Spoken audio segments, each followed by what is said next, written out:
Bienvenue dans Fort d'Histoire, le podcast d'espace fortifié des Hauts-de-France. Chaque épisode vous emmène à la découverte du patrimoine fortifié de cette belle région, ainsi que des personnes qui le font vivre. Dans cette deuxième saison, partons à la rencontre de membres d'associations engagées dans la valorisation de ce patrimoine en Hauts-de-France. Pour ce troisième épisode, direction Bouchain pour interroger deux membres de l'association des Amis de Bouchain et de son musée. Les questions ont été préparées et posées par les bénéficiaires du centre socio-culturel de la Lys, à Aire-sur-la-Lys dans le Pas-de-Calais. Bonne écoute. Pouvez-vous vous présenter votre nom, votre travail, activité dans l'association ? Ah oui, Monique Roblet, au BLED, voilà, je suis dans l'association depuis sa création. Je m'appelle Bruno Dussard. Bon, moi, je remplace Monique comme président de l'association des Amis de Bouchain avec son musée. Mais Monique a fait ça, moi je l'ai fait Depuis sa création, on a créé, avec mon père, c'est pas seul. Oui, en 1972, le papa Monique, ils ont créé l'association des Amis de Bouchain et de son musée pour essayer de sauvegarder tout ça, enfin tout au moins de le maintenir en état. C'est un gros boulot parce que c'est une bagarre avec la mairie, parce que la mairie, son travail, c'est surtout de faire les trottoirs des gens. Tout ce que les gens ils veulent, c'est plus les trottoirs que de savoir qu'on va réparer des vieux bâtiments. Ici, on a eu la chance d'avoir un maire qui a quand même pensé à nous en rachetant cette maison, mais c'est pas toujours évident. La bonne preuve, c'est que le maire qui était, pas celui d'avant, mais celui encore avant, il a vendu cette maison avec le bâtiment que vous voyez là à côté. C'était une poudrière qui a été construite par Vauban en 1687. Donc c'est pas un petit truc. Mais quand on est passionné, on est passionné. Je pense que je ferai comme Monique, que jusqu'à ma mort, je me battrai pour préserver ce qu'il y a à préserver ici, voilà. Monique, elle arrête parce que, il y a une limite d'âge, à un moment donné, il faut aussi penser à sa santé. Je ralentis. Elle ralentit. Elle ralentit, mais elle est toujours active, surtout sur certains projets, sur pas mal de choses. Êtes-vous originaire de cette ville depuis que vous êtes né ? Oui. Moi, oui, et Monique aussi. T'es originaire de Bouchain. J'ai pas attendu. Je suis né à Bouchain. Voilà. Peut-être pour ça, d'ailleurs, on a été piqué à la naissance. Et on est viscéralement accroché à notre ville. Je vois ici qu'il y a une magnifique tour avec une belle poudrière. Oui. Je me demande, c'est quoi son histoire, en fait, à la poudrière et à la tour ? La tour, elle a été construite par Baudouin IV. C'est un comte du Hainaut, qui est devenu, par héritage, on va dire, comte d'Ostrevent. Et il a bâti cette tour en 1164 pour renforcer l'ancien château d'Ostrevent qui commençait à tomber en ruine. Donc cette tour, elle était censée un petit peu consolider, voilà. Après, Charles Quint, quand il a pris possession de la ville en 1519, il a enlevé un étage à la tour et il l'a rempli de terre pour pouvoir mettre des canons au-dessus, pour faire ce qu'on appelle un cavalier. Et puis après, en 1739, on a revidé tout ce qu'il y a dans la tour pour devenir ce qu'elle est maintenant, ce que vous allez voir tout à l'heure. La poudrière, ça c'est plus tard, c'est Vauban, quand en 1676 la ville est devenue française, Vauban on refait un petit peu toutes les fortifications qu'il y avait à l'époque, et il a construit cette poudrière qui pouvait contenir 150 tonnes de poudre. Et voilà, c'est un beau truc. Enfin, elle n'était pas dans cet état-là. Enfin, forcément, elle n'était pas dans cet état-là au départ. Mais je veux dire, elle a été agrandie un petit peu par la suite. Puis malheureusement, la poudre, c'est tombé ça a été vendu à un marchand de vin, enfin, il y a plein de choses, quoi. Malheureusement, cette poudrière a été vendue à des particuliers qui en ont fait un dépotoir, on va le dire. Et heureusement, ici, la ville a racheté cette maison qui nous permet d'avoir un accès complet sur la tour, parce qu'avant, on ne pouvait pas, cette vue qu'on voyait là, on ne pouvait pas la voir. Et en même temps, rentrer par la poudrière sur le côté. La tour est classée monument historique, mais la poudrière, elle est pas encore classée. Donc, on espère pouvoir faire les travaux de consolidation, notamment changer la bâche. C'est en cours. Du coup, quel travail est nécessaire pour entretenir les lieux ? Je pense que je n'enleverai jamais autant de poussière que Monique a pu en enlever. Mais c'est du travail on est tous bénévoles, hein, bien sûr. Mais faut donner beaucoup de sa personne. Daniel, c'est l'homme de maintenance de l'association, donc il faut toujours être là pour un oui, pour un non. Il y a quelque chose qui s'écroule, il faut veiller au gras, mais il y a des choses c'est ça le problème, c'est qu'il y a des choses qu'on ne peut pas faire nous. On n'est pas, si on voudrait restaurer la tour, il y en a pour des millions d'euros. Désolé, mais même si on se cotise à deux, on les aura pas, quoi. Et par exemple, ici, il y a un devis de fait pour refaire une toiture. Quand je dis une toiture, c'est pas refaire la toiture qui existait. C'est j'ai envie de dire un regard de fermier au-dessus de la poudrière pour la mettre hors d'eau, c'est ce qui nous apporte. C'est quand même quelque chose d'exceptionnel à l'intérieur. Bon, il y en a pour 50 000 euros. Encore une fois, c'est pas nous avec nos 5 euros de visite du musée qu'on peut pas payer ça, quoi. Donc il faut toujours essayer de trouver des mécènes, enfin c'est pas facile, quoi. Donc le plus gros boulot, c'est de donner de sa personne pour essayer de maintenir ce qu'on peut, nous, mais le reste après, c'est surtout d'aller chercher les mécènes, les gens qui peuvent nous aider. Et ça, il y en a plein qui sont venus, hein. Comment il s'appelle ? Stéphane Bern n'est pas encore venu, mais on ne désespère pas. Qu'est-ce qu'on retrouve dans le musée, dans la collection que vous avez collectée, etc. Vas-y, encore. Tu t'énuméreras plus vite que moi. Il y a déjà, c'est des choses de la vie courante qui ont été collectées. Au départ, je pense, j'étais pas là, moi, mais il y a des gens qui ont dit, tiens, ça serait bien. Il y a un musée qui se crée à Bouchard, on va amener ça au musée. Chacun, tout le monde a chez lui un vieux truc, voilà. Après, il y a des choses de la guerre. Ça a été beaucoup plus délicat. Mais il y a plein de gens qui ont des armes et puis qui savent quoi en faire et tout. Donc, on a récupéré beaucoup de choses comme ça. Il y a un phénomène qui se passe aussi, c'est que nous sommes un petit peu l'antichambre de la déchetterie. C'est-à-dire qu'il y a des gens qui ont des choses chez eux, que ça les embête de se débarrasser.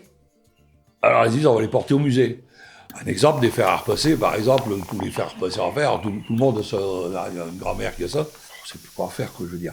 Mais en même temps, les gens, ils arrivent, ils sont gentiment, ils nous amènent leur truc, on est bien obligé de dire, c'est gentil, merci. Mais bon, voilà. La collection est importante. Voilà, c'est ça. Il y a des choses qu'on a des centaines d'exemplaires. Enfin, j'exagère, mais... Alors, évidemment, nous, ce qu'on fait, c'est qu'on met le nom de la personne. Évidemment, ça fait toujours plus un don de Monsieur Attel, paf. Le dernier en date, c'est Jean-François Lacroix qui nous a donné une dague de la Luftwaffe à un officier de l'armée de l'air de la Luftwaffe. C'est un truc, mine de rien, je devrais pas dire ça, mais j'ai regardé sur Internet, c'est un truc qui vaut de 2000, 2500 euros. Il y a des objets de valeur importantes, en armes blanches et tout ça, qui sont des dons importants, hein, qu'on met d'ailleurs assez loin pour ne pas qu'on puisse les attraper. Ouais. On a peur que ce soit volé, parce que c'est de la valeur, hein. Enfin. À titre personnel, hein, qu'est-ce qui vous a donné envie de vous engager au sein de cette association et pour vraiment veiller à la sauvegarde de ce patrimoine ? C'est ton père. C'est mon père qui a commencé, hein, et j'ai pris avec lui, et puis après la suite, ouais, c'est lui qui a commencé un peu ça avec. Il était au conseil municipal. Mais il n'était pas le seul, hein. Il y avait le docteur Vienne, il y avait... j'étais 3 ou 4 qui étaient bien pour former ce musée, quoi. Et puis il y a ton frère. Mon frère aîné, oui, mais mon frère, c'est ce qu'il a écrit sur les combats de 40 et tout ça. Le frère de Monique a écrit l'histoire de la bataille de Bouchard qui a eu lieu en 1940 ici. Donc tout ça, c'est la famille Aublé. Oui, mais il faut dire qu'on habitait pas loin du poste de commandement, PC. PC, ouais. Et il y avait tous les papiers. Et le voisin a dit, comme mon père s'occupait un peu des décès, tout ça, la mairie, ils ont dit, vous vous occupez de ça, venez chercher. Et on a retrouvé toutes sortes de documents écrits qui étaient dans le PC, qui ont créé. C'est d'ailleurs avec ça qu'Émile a pu faire l'historique, quoi, parce qu'il créait et donner des détails sur ces combats de 40 avec des documents inscrits. Ça a aidé. Il y a des plans. Oui, plans, et puis écrits, et puis les messages, beaucoup de messages. Et au début, ils avaient un téléphone, mais après, les téléphones ont été découpés. Donc, tout s'est fait par papier. Donc, ils ont avec mon père, trié tous ces documents. Ouais. On avait qui était même un peu sali. Forcément, son frère qui a écrit cette histoire-là, heureusement qu'on a ça d'ailleurs, parce que il y a très peu de gens qui savent qu'il y a eu une grosse bataille comme ça à Bouchard. Hein. Heureusement que ce livre-là est là.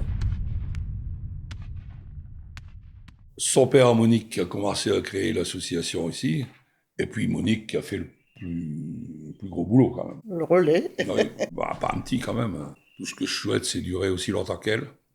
Je pense que j'ai toujours aimé l'histoire. Mon école se situe là, juste là, l'école Jeanzet, et je ne sais plus quelle année, 65 peut-être, non même pas, 62, enfin bon bref. Il y a eu une restauration sur la tour qui a été faite, il y avait une entreprise, donc il y avait un échafaudage et ils changeaient des pierres et tout. Et moi j'étais là j'étais dans une petite classe, hein, c'est le 1, c'est le 2, je sais plus. Et puis je regardais ça, je dis mince, on a un truc comme ça au Bouchard, c'est quand même pas mal. Et puis le prof, c'était Monsieur DeVos, Ah oui, enfin, oui. qui a été maire aussi, mais c'était un très bon professeur d'histoire. Il a réussi à me faire aimer l'histoire, parce qu'à cette époque-là, je sais pas maintenant comment c'est fait, mais les livres d'histoire, on avait des... C'est pour ça que moi je voudrais faire l'histoire de Bouchard en genre bande dessinée, parce que ça aidait beaucoup, quoi. Je veux dire, les bandes dessinées, on voyait des gens qui escaladaient une échelle pour les catapultes et tout. Enfin, ça donnait envie. Et puis après, à 10 ans, il y a un gars qui est venu me chercher pour faire partie des scouts de France. Et le local des scouts, c'était là-dedans. Quand je suis rentré là-dedans, là, je crois que c'est la piqûre. Je suis rentré là-dedans, j'ai dit, mais il y a une odeur, il y a une ambiance, il y a quelque chose là-dedans. On sent que quand on rentre là, on se dit, il y a des gens qui ont vécu là, il y a eu. Et ben à partir de là, c'était fini, quoi. Et puis chez mon père, il y avait l'histoire de Bouchard par Monsieur Léniel, et puis du Vivier. Donc j'ai lu ces bouquins-là, et puis un petit peu la fois, voilà. Après, mais j'ai mis longtemps à venir dans l'association. Depuis 2020 peut-être, je sais plus, un truc comme ça, au Covid là. J'ai mis longtemps, mais j'étais déjà branché avant. Je veux dire, je pense qu'on n'est pas obligatoirement obligé d'être né à Bouchard ou ailleurs. Hein, je pense que quelqu'un qui est expatrié, on l'envoie à Carcassonne, on peut tomber amoureux de la ville, à mon avis. Hein. C'est viscéral. Moi, maintenant, on a l'impression qu'on vit pour ça, en quelque sorte. Êtes-vous nombreux dans l'association? Non. Dans le bureau, on est une dizaine. Dans le conseil d'administration, on est une dizaine. Et en tout, on va dire, si on élargit bien, on est une quarantaine, quoi. Voilà. Il faudrait qu'on soit plus. Ça, c'est sûr. Mais il y a des fois, on a des surprises. La dernière assemblée générale, par exemple, il y a un petit gars qui a, je vais dire, une dizaine d'années, qui est arrivé quasiment avec sa tirelire dans sa main. Il dit, moi, je voudrais faire partie de l'association. Et il a payé sa cotisation. Ça ne diminue pas beaucoup la moyenne d'âge, ces 10 ans-là, parce que... Bah, c'est ça. Après, en vieillissant, forcément, on devient moins actif, j'ai envie de dire. Sur certains points, c'est pas facile. Un membre de l'association, c'est Alzheimer, quoi, finalement. Bon, bah, donc là, compliqué, quoi. Alzheimer, c'est le pire qui peut arriver pour quelqu'un qui travaille pour la mémoire. Hein. Monique, elle, son problème, c'est que elle voit plus tellement clair, elle entend pas tellement bien. Non, c'est sûr. Donc, c'est compliqué. Après, faut vraiment... En mémoire, il faut que je fasse appel aux écrits. Il faut trouver quelqu'un qui est intéressé, heureusement. Parce que c'est vrai que si personne ne se préoccupait pas trop, ben ça pourrait dégringoler, hein, vite fait. Et alors, comment faire pour motiver les gens? Peut-être faire des choses comme ce qu'on fait ici tout de suite avec vous. Il faudrait qu'on le fasse avec des jeunes de Bouchard. Quand on fait les visites, il y a des écoles qui viennent visiter le musée. Tous les ans, on en a plusieurs, hein, des classes. Alors, sur une vingtaine de gars, il y a toujours au moins 3 ou 4 quoi, qu'on voit qui sont intéressés. Et bon, le reste, les gens, on peut pas obliger les gens à s'intéresser. Hein. Mais s'il y en a 3 ou 4, on est content. On a l'impression d'avoir gagné quand même quelque chose. Nous, on est des passeurs de mémoire en quelque sorte, et chaque fois on sent que quelqu'un il s'intéresse, il pose une question un peu plus pertinente ou quoi, on dit tiens bon, c'est pas mal. Parce que malheureusement, pour motiver les gens, il faut des exemples. Nous, Bouchard, ici, c'était une ville qui était comme le Quesnoy. Hein. Et le Quesnoy, ils ont plus, pour motiver leurs jeunes, c'est plus facile en quelque sorte pour eux quand même, parce qu'ils ont des exemples concrets. Nous, rien, on a que quasiment du virtuel, quoi. De la poudrière, bon, pour les... Ils ont regardé, ils ont pu garder. Bah, eux, ils ont pu garder, que nous, non. Ça, pour une question d'argent, justement. Parce que quand le gouvernement, en 1889, a décidé de désarmer, pas démanteler, désarmer les villes forteresses, comme Bouchac, Cambrai, Valenciennes, Andrecy, enfin, ça a été signé en 1891, et puis ça a été effectif en 1893, le démantèlement de la ville de Bouchac. L'État a proposé 100 000 francs de l'époque pour démonter toutes les fortifications de la ville.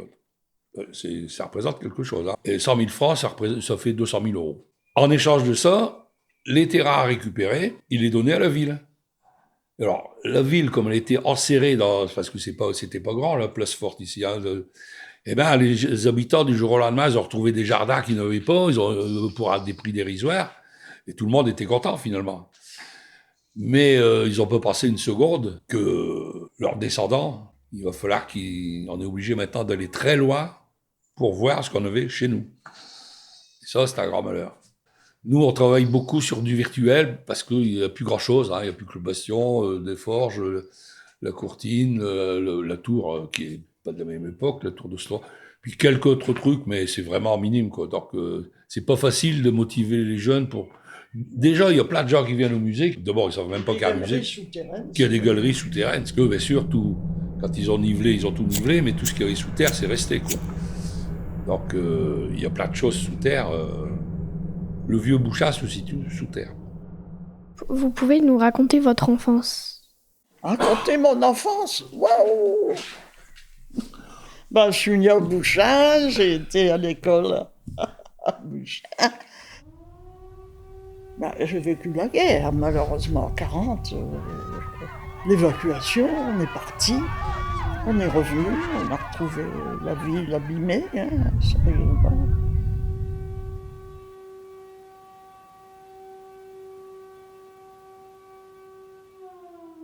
Je sais pas ce qui me vient à l'idée, comme ça, tout de suite. Pas tes exploits amoureux, hein. Ah bon? Qu'est-ce que tu faisais comme travail? Comme travail, j'étais infirmière, mais j'étais pas sur Bouchac. Hein. Je suis partie pendant 7 ans dans les hôpitaux. J'étais plus sur Bouchac. Mais après, je suis revenue à Bouchac pour faire infirmière libérale à domicile. Donc là, j'ai repris le contact avec Bouchac.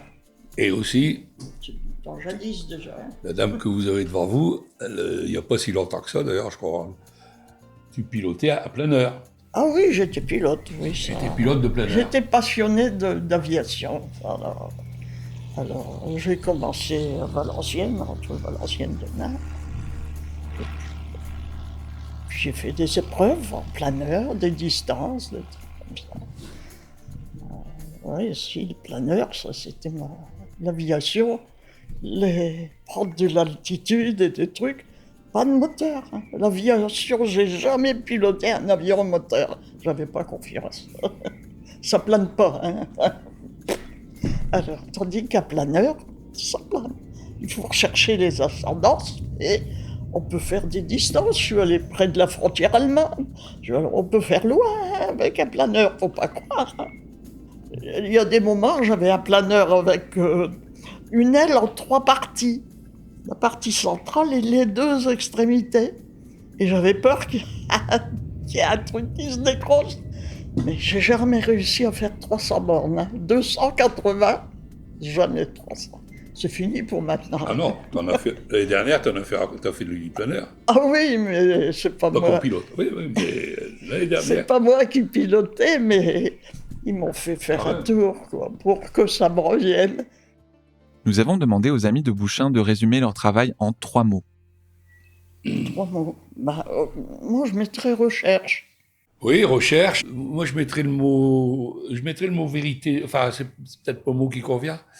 Parce qu'il y a énormément de choses, même dans les bouquins qui ont été écrits sur l'histoire de Bouchain, il y a 3 auteurs. Hein. Il y a le Père Petit en 1659. Puis après, les Niel et Duvivier dans 1940 et tout. Mais on retrouve des choses qui sont pas exactes. Donc le gros travail, c'est de nous, enfin de se dire, il y a des légendes qu'il ne faut pas qu'on dise parce que c'est pas vrai. Et après, ça traîne pendant des années, et puis en réalité, il y a des choses qui sont pas vraies. Par exemple, le tournoi d'Archamps, Je sais pas qui a inventé ça. c'est un gars qui a inventé ça. Il a fallu 200 ans pour se rendre compte que c'était une connerie, quoi. Alors après, c'est rentré dans le truc, et puis on y croit, et puis c'est pas vrai. Alors ça, c'est difficile. Alors après, quand des fois la légende est plus belle que l'histoire, on regarde la légende. Alors c'est ça le problème. Nous, il y a une grosse légende sur le pont Malin, par exemple. Alors, est-ce que c'est vrai, est-ce que c'est pas vrai? Apparemment, ça serait vrai, mais on appelle le pont Malin, c'est l'écluse de Bouchain mais elle a été déplacée. Hein. Et quand ils ont construit l'écluse, c'était sur du terrain tourbeux, et les culées du pont, les piliers, quoi, ils s'enfonçaient dans la tourbe. Et le lendemain, les maçons qui revenaient travailler le lendemain, ils se disaient, mais le boulot qu'ils avaient fait la veille était disparu. Donc ils ont dit, c'est l'œuvre du diable. Et le diable, à l'époque, c'était le malin. Alors, est-ce que c'est une légende? Est-ce que c'est la vérité? Mais c'est beau. Donc, quelque part, on la garde. Parce que c'est pas très grave sur l'histoire de Bouchard, mais notre gros travail est aussi d'essayer d'être de la vérité. Donc, recherche, vérité. Puis un troisième, patience. Eh oui, ouais, c'est vrai, patience. Il a fallu, hein, déjà, depuis le début. Enfin, nous avons demandé aux bénéficiaires du centre socio-culturel de la Lys ce qu'ils ont pensé de cet échange. Ouais, non, moi je retiens surtout que les gens qui font vivre l'asso, c'est des gens passionnés par la pierre en fait. Et le patrimoine surtout. Moi j'ai bien aimé son histoire de planeur. C'était génial. Le fait que elle avait cette passion-là et qu'elle volait et tout, c'était... J'adore l'histoire du scoutisme dans la poudrière. Franchement, ça montre qu'en étant enfant, étant curieux, on apprend aussi, grâce à un bon professeur, on peut apprendre des choses et se donner une passion. Par contre, ce qui m'attriste, c'est que les travaux n'avancent pas et qu'on laisse presque à l'abandon et qu'on ne donne pas d'aide pour une œuvre de l'homme qui a créé. J'ai retenu que la maison et la poudrière, elles ont été rachetées plusieurs fois et tout ça, et que ça a duré longtemps de réussir à les réavoir. Et sinon, j'ai bien aimé. Dans la lignée de ce qu'on a vu jusque-là, en fait, vraiment, c'est toujours des gens passionnés, en fait, qui aiment bien parler de ce qu'ils font. Donc, c'est intéressant, c'est enrichissant, on apprend des choses, quoi. Donc, voilà.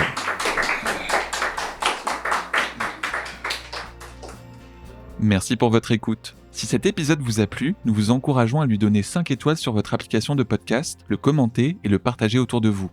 Pour plus d'informations sur l'association des Amis de Bouchain, rendez-vous sur leur page Facebook. Cette saison s'achève, mais n'oubliez pas d'aller redécouvrir la première saison de Fort d'Histoire sur votre application de podcast préférée. Les Journées des espaces fortifiés ont lieu chaque année le dernier week-end d'avril dans toute la région Hauts-de-France et sont un moment privilégié pour découvrir ces lieux uniques et remplis d'histoire.